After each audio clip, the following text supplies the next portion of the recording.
Well, the general philosophy course consists of 8 topics. And those topics are all pretty central in epistemology and metaphysics. Epistemology, the theory of knowledge, what can we know, how can we know it?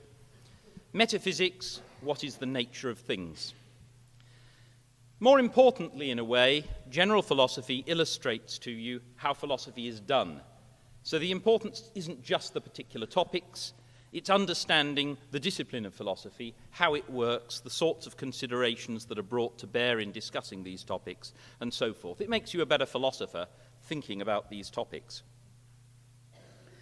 And it's got some historical focus. You'll find that 7 out of the 8 topics are introduced through literature of the 17th and 18th century. Not a lot. Typically on each of these topics you'll have one reading that goes back to what we call the early modern period. And you might wonder why that's so. You came here to study philosophy, not to study history. Why should you be interested in what happened 200 or 300 years ago? Well, the point is that these problems became evident there for a good reason. Certain things were happening in the world. A scientific worldview was largely replacing, or at least augmenting, a predominantly religious view. And a lot of these problems naturally emerged then, and they remain important today. But because the problems emerged then, a lot of the labels that we use when discussing these problems are inevitably historical.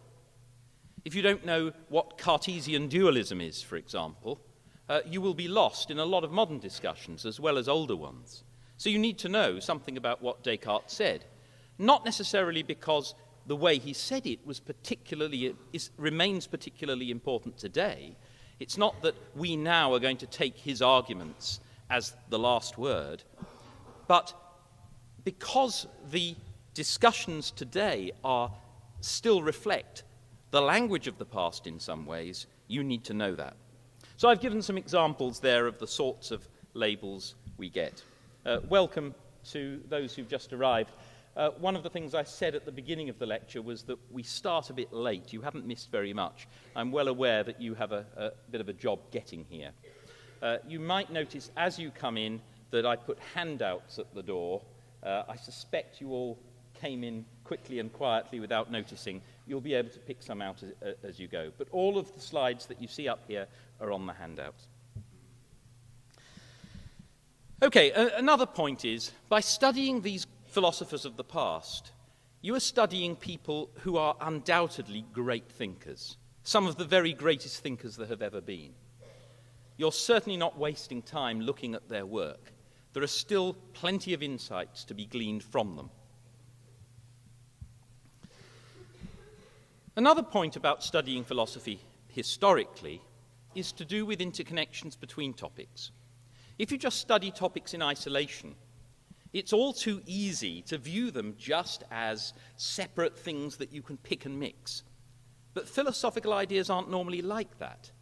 They have very deep connections. Taking a view on one particular position may well commit you to a view on another.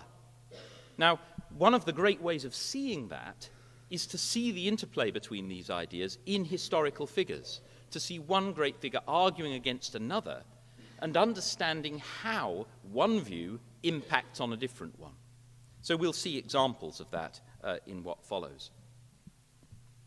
Many of these themes that arose back in the 17th and 18th centuries, as I've said, remain today. So looking at those battles can actually throw a very useful light on modern debates. It is not uncommon to find people debating now in ways that overlook points that were made back then. And if you know about that history, you are able to find points that were made that remain valid. Again, looking at things with a historical perspective can prevent our getting blinkered by what happen to be the concerns of today. So there are all sorts of good reasons for getting some historical perspective in philosophy. You don't have to be, as it were, an antiquarian in order to get value from this sort of discussion. Okay, here briefly are the topics. I'm not going to say very much about these. You know them from the syllabus. Skepticism, knowledge, perception, primary and secondary qualities, induction, free will, mind and body, personal identity. And I've given some notes there of particular big thinkers that we're going to be mentioning as we go through. So in this lecture and the next, I'm basically focusing on an historical perspective, which I hope will enable you to see how all these different topics tie together, why they arose when they did, why they were so important, and why many of them remain important. In subsequent lectures, I'll be looking in detail at each of those topics in turn.